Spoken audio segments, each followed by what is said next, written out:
Welcome to The Next Stage, the podcast where we turn up the house lights on the future of venue management. Whether you're a seasoned pro or just getting started, this is your go-to source for the latest trends, innovations, and best practices in the venue and event management industry. The amount of information and the amount of change and the amount of opportunity has never been greater. We've literally broken down walls and we're looking at how can we create a more seamless experience. There's customer demand for sustainability now.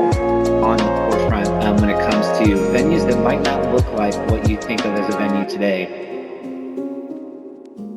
Welcome back to The Next Stage for the first episode of 2026.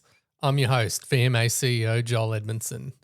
Today, I'm thrilled to be welcoming Houri Tapiki, General Manager of Theatre Royal Sydney, to the show today. Welcome, Houri.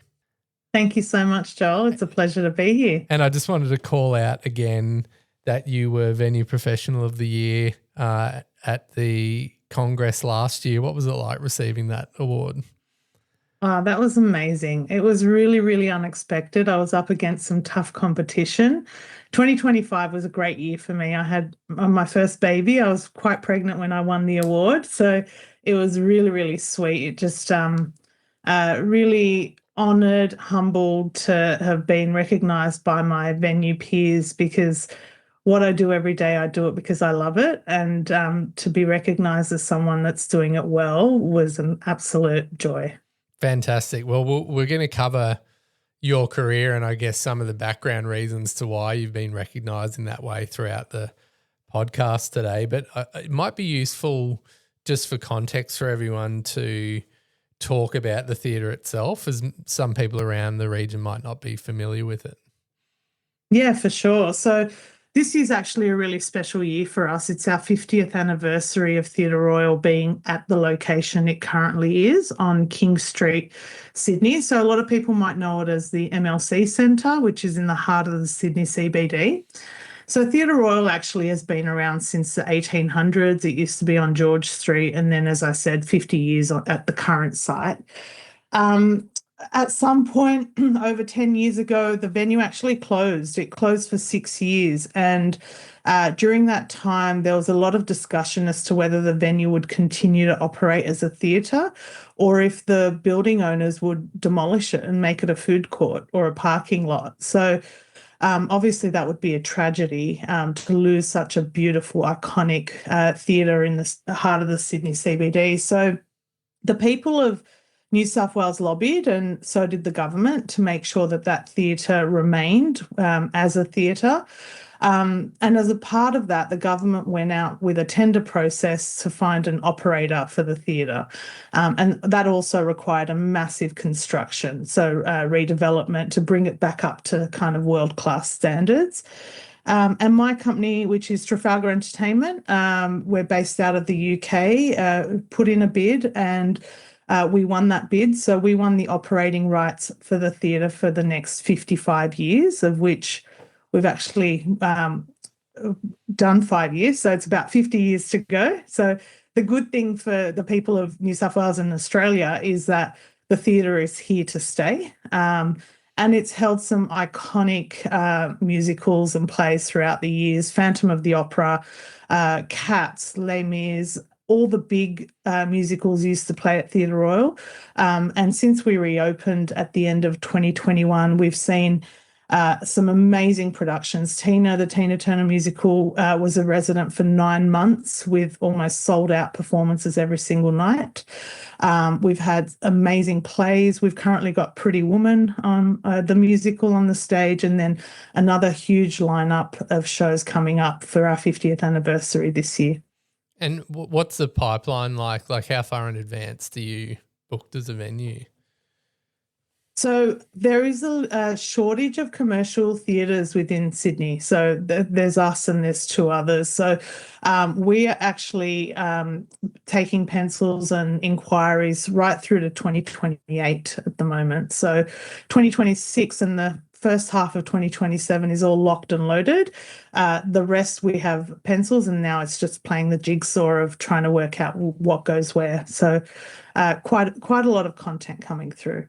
So that's a big responsibility to look after a space that is hosting that kind of content. There'll be people listening to this podcast thinking, how did Houri get to the point where this is her job to do this? And that's really what I want to focus on today, because this podcast is really aimed at people coming into the industry and understanding that people like yourself that have reached the level of seniority and performance that you have began in the way they did, in a sense, as being, a person sort of naive to the world and new to things. How did your journey start?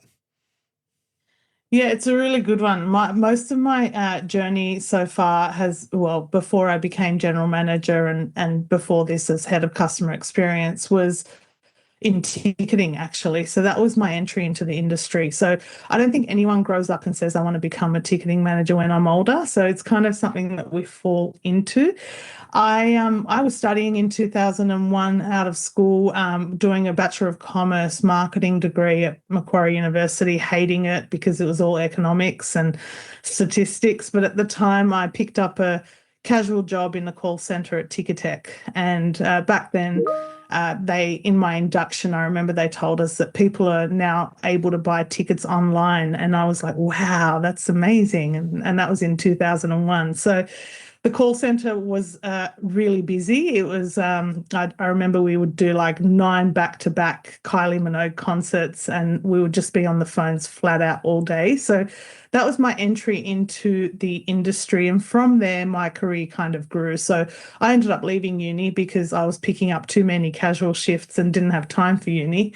And went from call center to box office to then becoming an account manager at Ticketek at the age of 21. I had massive responsibility. Venues such as Kudos Bank Arena were my clients, and a lot of the Sydney Olympic Park region. And from there, I just continued to develop in the industry. So I went to rugby next. So I haven't always been in the performing arts space. I've also done sports. So I worked at the rugby for almost 9 years, doing ticketing and memberships. I ended up taking on building a shared services model, so growing it from just looking after the Wallabies and Sevens games through to Super Rugby, and that was an amazing time, and I learnt so much during my time at the rugby. From rugby, I went back to Ticketek, and this time as state manager of Western Australia, so that was my kind of first push out of the Sydney market and into Perth.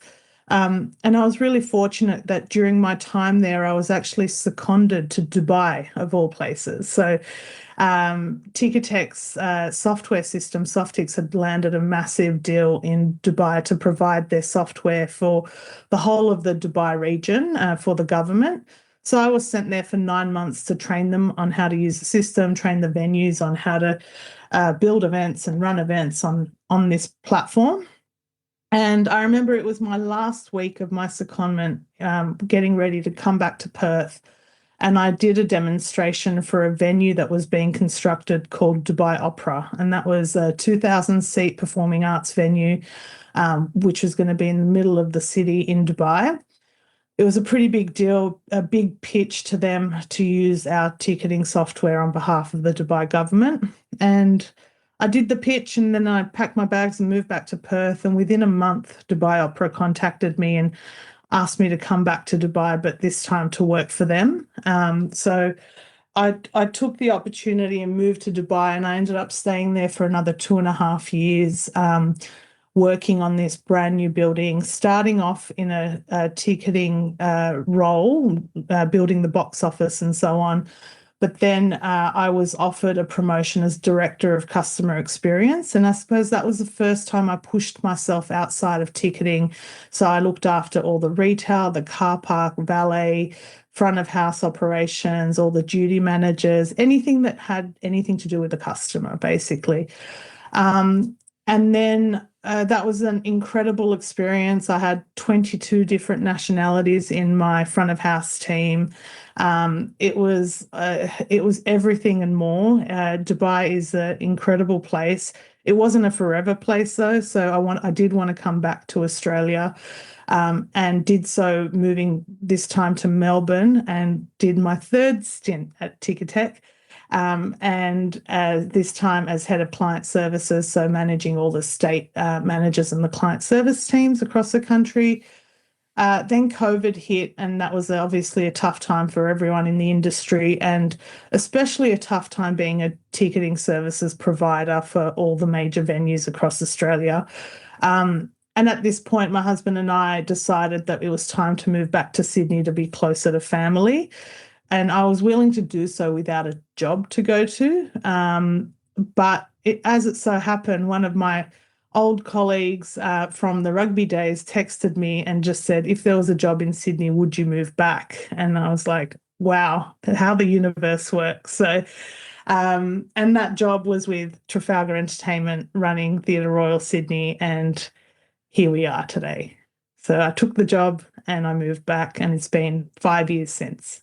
That's an incredible story. There's a few threads that I just want to pick up on there with you, if you don't mind. One is about when you were 21 and you got that big account executive job at Ticketek. Did you have mentors in your life that were there to support you through that process? Like, or was it, you know, was it more lonely than that? How did you navigate that? Because, you know, you're a very young person. They're younger than, you know, most people in there finishing their degree. And you're interacting with, you know, very senior people in the industry. How if you think back to that time, like what were the rocks that you leant on to get Absolutely. through that? They're definitely mentors, people that encouraged me, and people that backed me and supported me that are still in my life today. Unfortunately, a couple have passed away, but some of them are still within the industry, and some of them are still remain really good friends. And they were my cheerleaders. They were the ones that encouraged me to apply, but also were there when I doubted myself, because you do doubt yourself at that age, thinking, I'm up against people that have had 10 years plus more experience than I have. Why would they choose me? And this is something I'll come to a little bit later, perhaps in our discussion around how to get noticed in the workplace, and how to, my career kind of, especially in the first sort of 15 years or so, I didn't really apply for any jobs. I was always headhunted, and that happens for a reason. And I've only identified that upon self-reflection after many years. So I'll touch on that a little bit later. But yes, absolutely, mentors every step of the way, really, not just when I was 21. Like when I was looking at leaving rugby to go to move to Perth, all the way on the other side of the world in my head, which I absolutely love my time in Perth, love Western Australia. I actually called one of my former bosses at rugby and I said, is this crazy? Should I do this? And his response to me still stays with me. He said, you don't want to be pigeonholed as that person that's always just worked at rugby. So absolutely push yourself, go. You don't know the adventure you're about to have, go and do it. And it was the best advice I had, because I did do it. Amazing. Now, moving forward in the timeline a bit, your time in Dubai, we've talked previously about your passion for the customer experience piece. What did you learn from a sort of cultural difference perspective about what good customer service and customer experience is? Like, is it universal, or is it culturally specific? I think it's very culturally specific. So if anything, my passion for customer experience has always been there, but it was really, really elevated once I moved to Dubai. So in Dubai, 85% of people that live in Dubai are expats. They're not locals. So they're people from all over the world. And a lot of the service industry are taught almost like cookie cutters, like they have given a book and said, this is how you do customer service, and it's black and white. There's no grey area. There's no kind of common sense applied a lot of the time. There's no room for compassion or making your own choices, because there's a fear of, oh, if I do it wrong, I might get in trouble. So as a result, you have an issue such as, like, you know, I would have an issue with my mobile phone plan and I would have to call the company to get it resolved. And it was the most frustrating customer experience I've ever experienced in my life. And it was it wasn't that they were doing anything wrong, the people on the other side of the phone, but that's what they were told is in the textbook as to this is how you respond to these questions. There was no kind of empathy or let me see if I can, work my way around this to get you a good resolution. It was just a yes, no, this is how it's going to work. So when I took on the customer experience role at Dubai Opera, I wanted to do the complete opposite. And my brief to all my team in training was, I do not want you to deliver a Dubai level of customer service. I want you to be able to speak to a customer and try to resolve their issue in the first interaction if possible. It shouldn't be a no, sorry, we can't do this. Your first response should always be yes, let me see how I can make that work for you. So that's kind of because of frustrations I experienced with the customer service in my time at Dubai, I wanted to do the complete opposite and grew this passion for customer experience from there. And so prior to those frustrations, you'd already been working in the industry a while. So if we just zoom out a little bit further again, like what is it about the customer experience piece that makes you so passionate about it?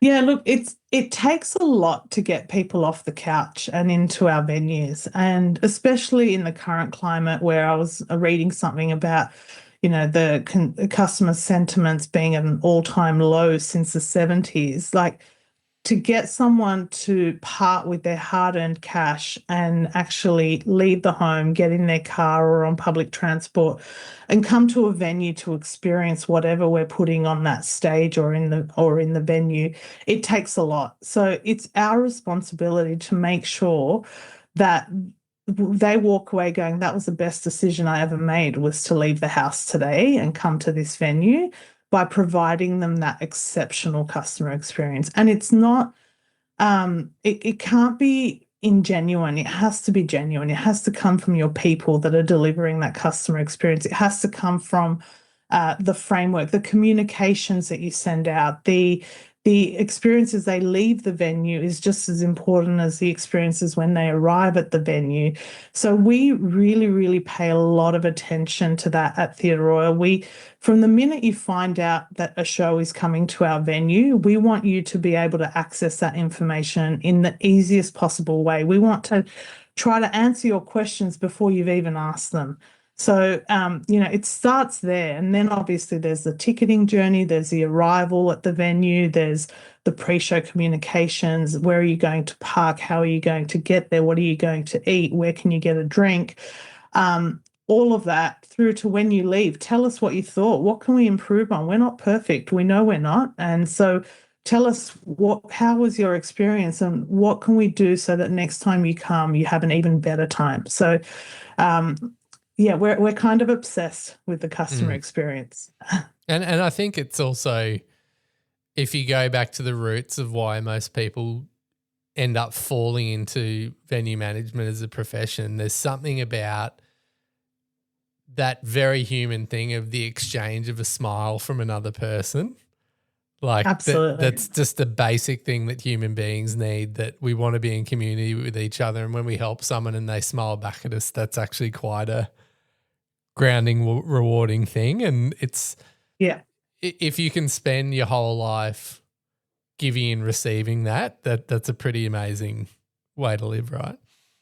Yeah, we always say, and this is something that our venue operations manager and I always talk about, is we want people to have fun at work, because if they're having fun at work, and that then is just, that smile is contagious. So if they're having a good time, they feel well supported, they've got everything they need, all the tools in their toolkit to do their job, then as a customer walks in, they feel that. They can sense that the person standing in front of them saying, good evening, do you need any assistance? Can I help you to your door, etc. It's coming from a genuine place, and people feel that warmth for sure. Yeah, so a smile goes a long way. Now, as someone with that predominant kind of customer experience focus, you also said to me the other day that you came into venue management roles without any back of house experience or knowledge. How did you go about learning that along the way? Yeah, so all my experience has been everything that happens from in front of the stage. So whether that's in the auditorium, in the box office, in the foyers, in the bars, and so on. So everything, as I mentioned earlier, to do with the customer. What happens on stage, above the stage, and behind the stage, I have had no experience with prior to taking on the role as general manager at Theatre Royal. So when I did take on the role, I was very honest and transparent and said that everything front of stage, I'm 100% confident commercially and operationally, I can do this. This is my role. But everything that happens on stage and behind the stage is I don't have that knowledge and that experience. And the response at the time to me was, as long as you're willing to learn, which I have absolutely done so.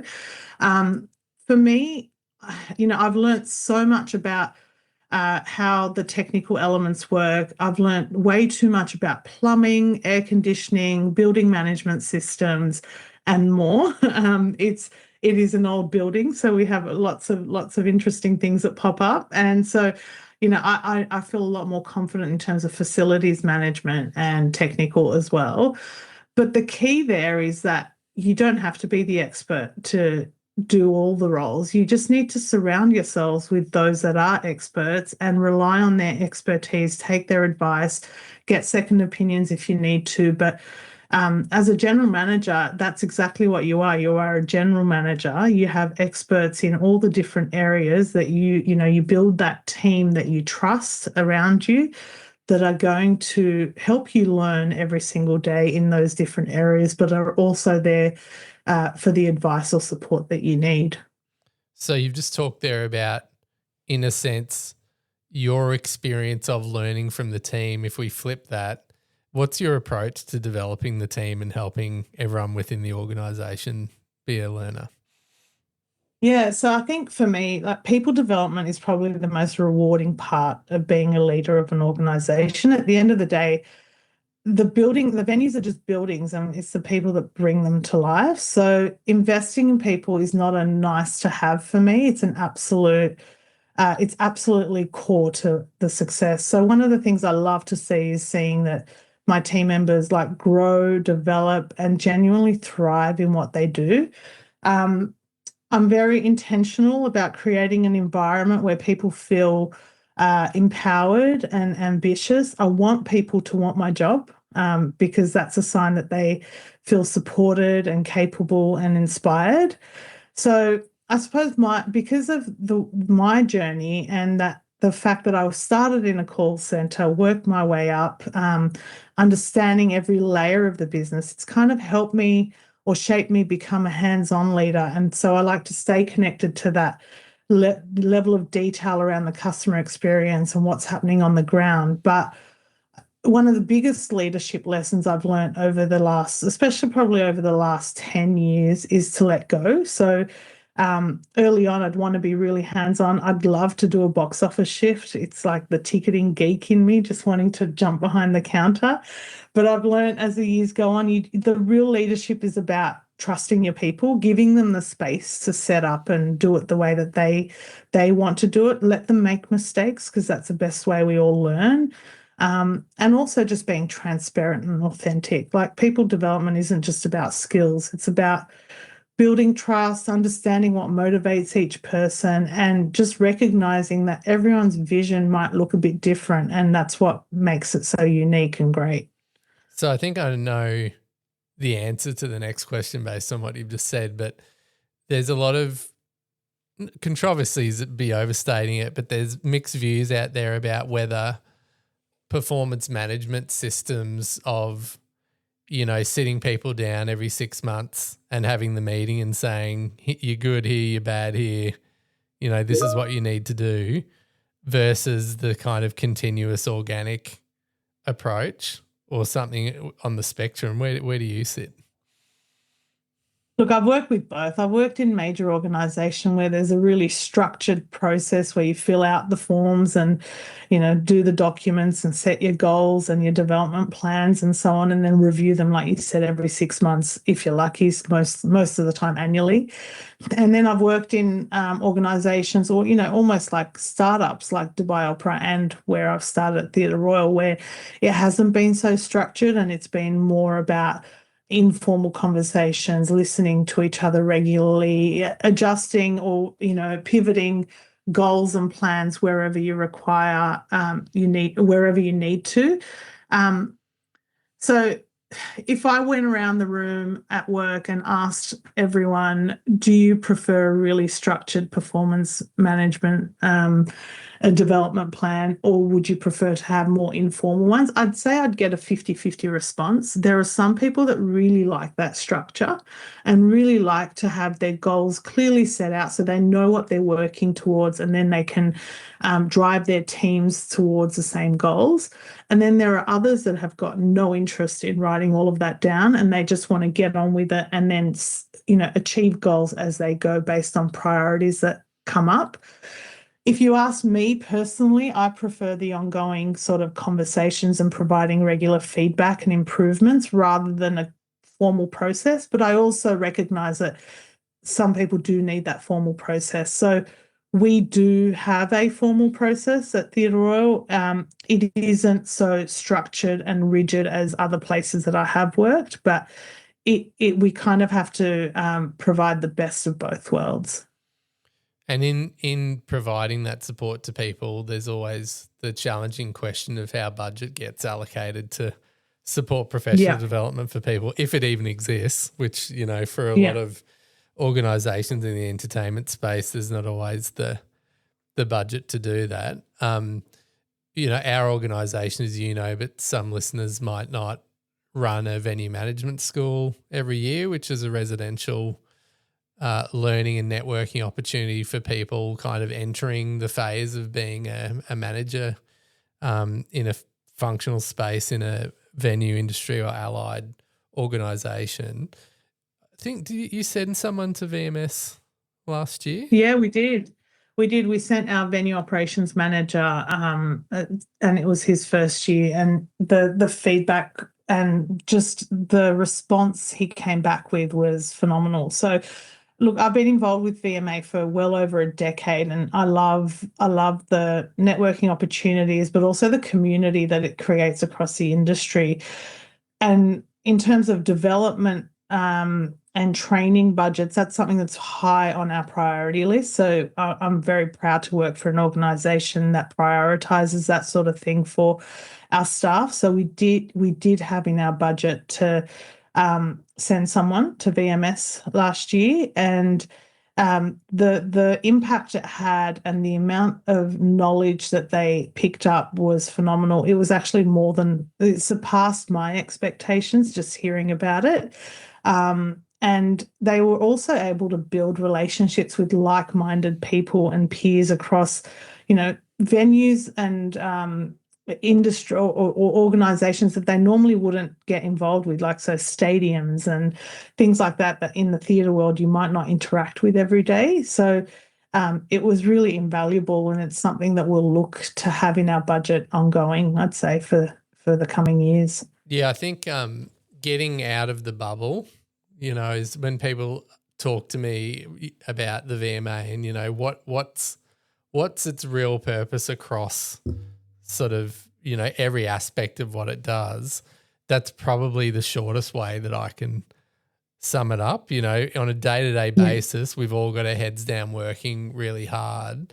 But what's possible when you connect with like-minded people that have the same challenges as you, but who might have tried things differently, the acceleration that you can have in the continuous improvement of your business when you engage with other people like that is underestimated probably in most industries, especially like hyper-competitive ones. But we've got this amazing people misunderstand often how unique the venue industry is in terms of its openness and its collaborativeness. Yes, we are competing for content at times, or we might be working for private companies that are, you know, competing with each other. But for the most part, it's a very open industry, and commercially what that means for you if you engage with the network, I think can be quite significant.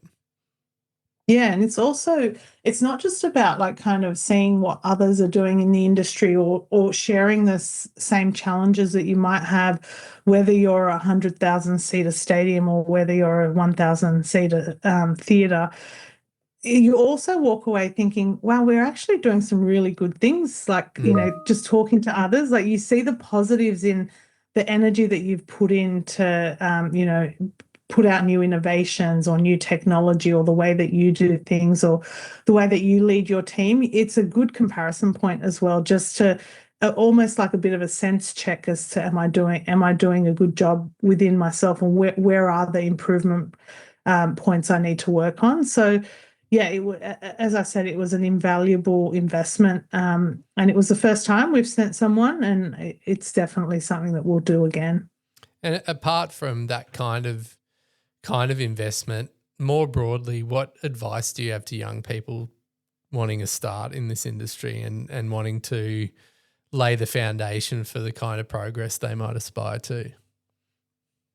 Yeah, I think coming back to something I mentioned earlier, what I've found from my personal experiences, the biggest advice I'd give is that you don't need to constantly tell people how hard you're working or like seek promotions all the time. If you're willing to put the work in, back yourself, and consistently show up, people notice. So especially in this industry, like attitude, reliability go a long way.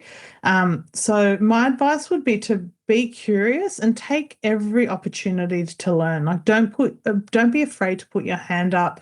I know that there's lots of cross organizational opportunities where people are seconded to other industries and work on volunteering opportunities. But even within your business, if you know you work in front of house and there's an opportunity back of house to go and learn and give the techs a hand doing something, just put your hand up and go and explore how it works in other parts of the venue, not just what you're currently working on. It really helps to step outside your comfort zone.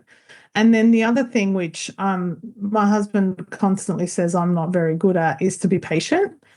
So careers in like venues and events are built over time, and people who succeed are the ones that stay consistent, build strong relationships, and like genuinely care about the work that they're producing.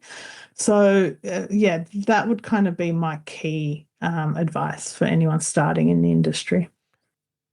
Conversely, what are you observing about young people in the workplace that the older generation can learn from? Yeah, it's a great one. I love the Gen Zs.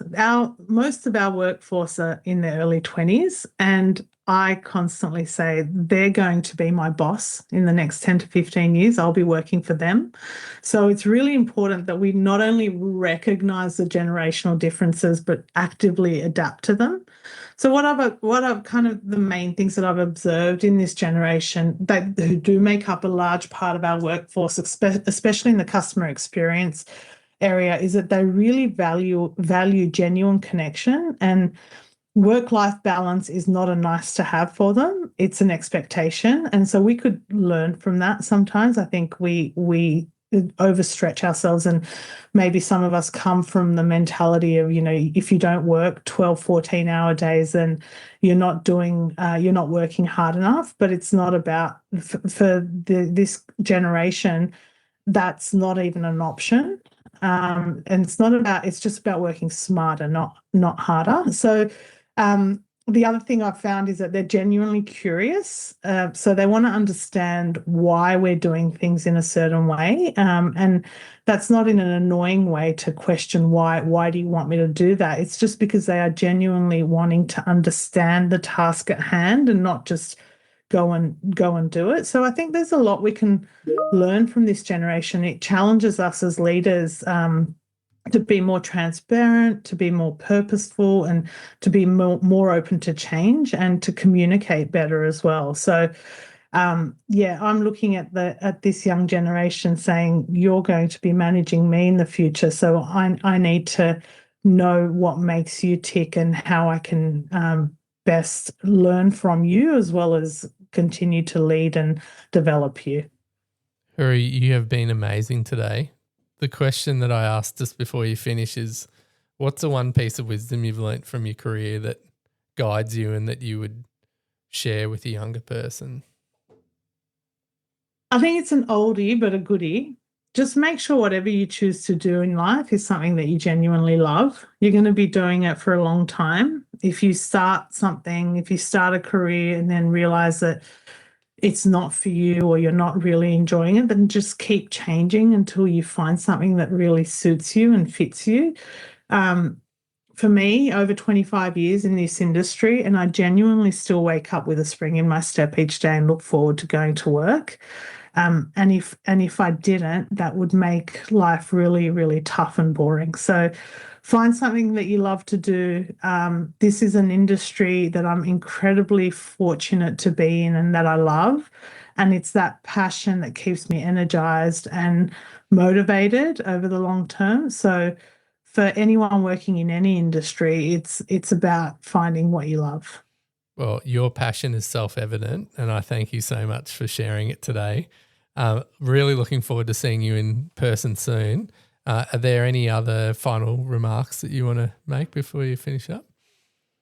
No, I just wanted to thank you, Joel. I think the VMA is in such good hands with you, and I love being part of this industry, and I can't wait to Congress in Adelaide later this year. Fantastic. We'll look forward to seeing you there. And we will see you all at Congress, June 14th to the 16th at Adelaide Convention Centre. Look forward to it then. Until next time, see you on the next stage. Bye-bye.